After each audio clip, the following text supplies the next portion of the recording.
what's up, Cootie Crew, and welcome back to my channel. Today is the second of 3 cosplay looks I'm going to be doing on my channel during spooky season. Last week I showed you guys my pirate cosplay, and today we're going vampire cosplay. I'm going to do a look that is inspired by Nadja from What We Do in the Shadows. She is the very feisty queen of Staten Island and a very fun character.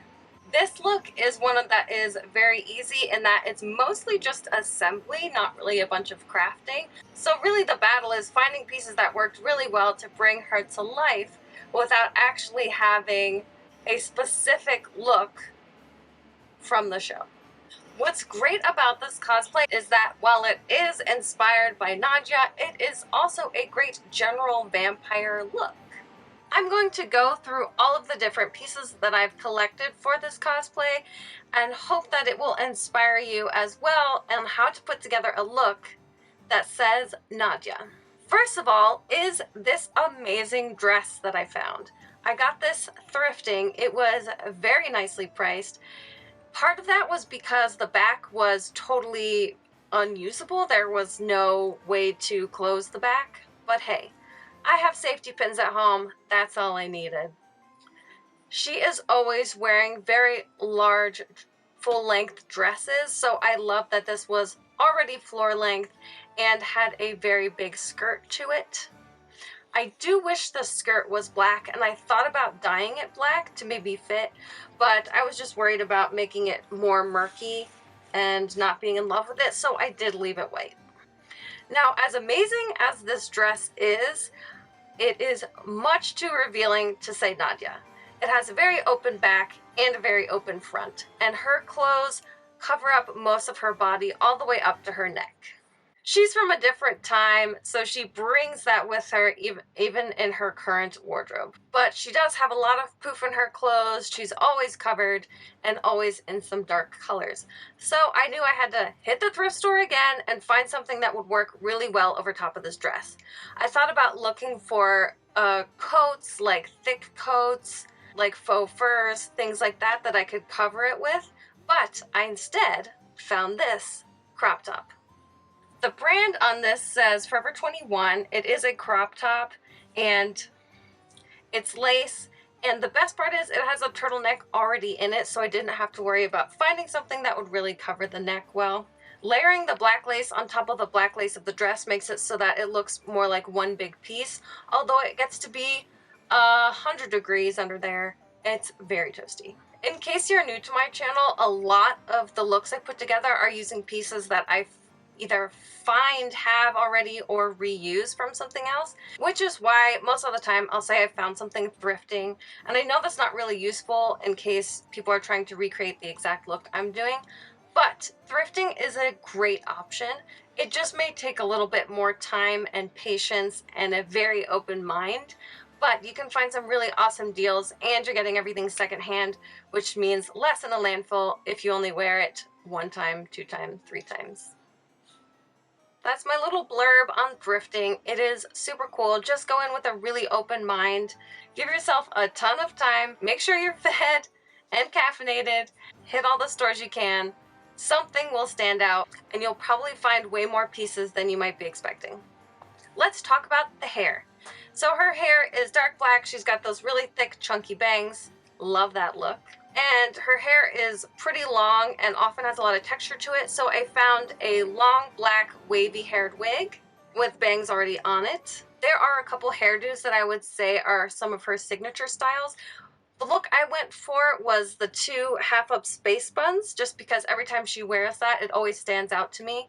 She also does a lot of like the teased crown look in her hair, but I didn't really want to mess with that with the wig, so the 2 space buns is really easy to do. You just put the wig on like you normally would, grab 2 really small pieces of hair and very loosely bun them at the top. Be sure to look out for wefts. If you have a black wig cap, that'll help cover it up so it might not be as obvious.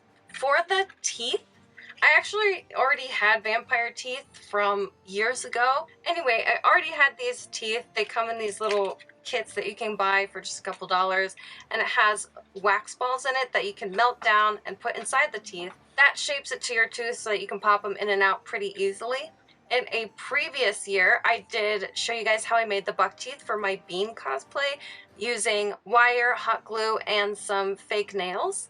That's also an option if you want to try that out, making vampire fangs, if you already have those supplies at home. If not, it's easier to just go ahead and use already made sets to make your teeth.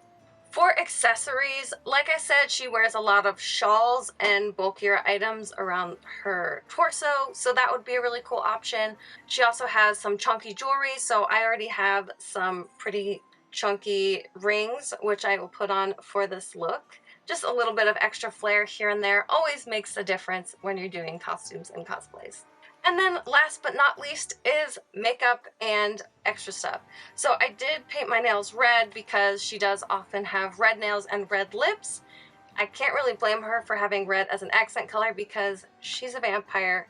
It always works. For doing face makeup for vampires, my rule of thumb is just get one shade lighter than your normal skin color, and that way you will look like a paler version of you. And so far that has worked for me. So then I just match my eyebrows to the wig, put on a red lip, and add a little bit more dark eyeshadow just to make the makeup pop a little bit more, and that's it.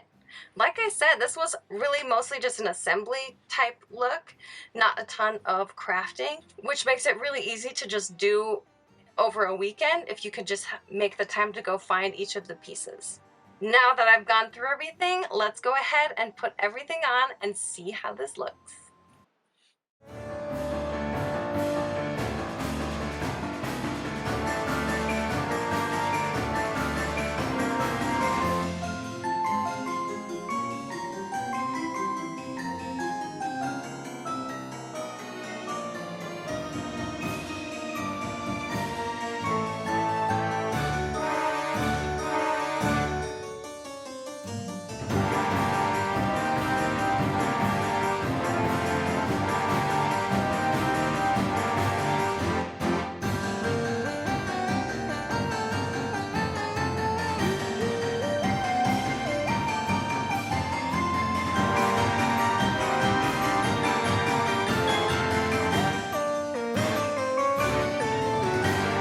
Always, the comment section is open for feedback and tips, or just letting me know what you think about this look in general.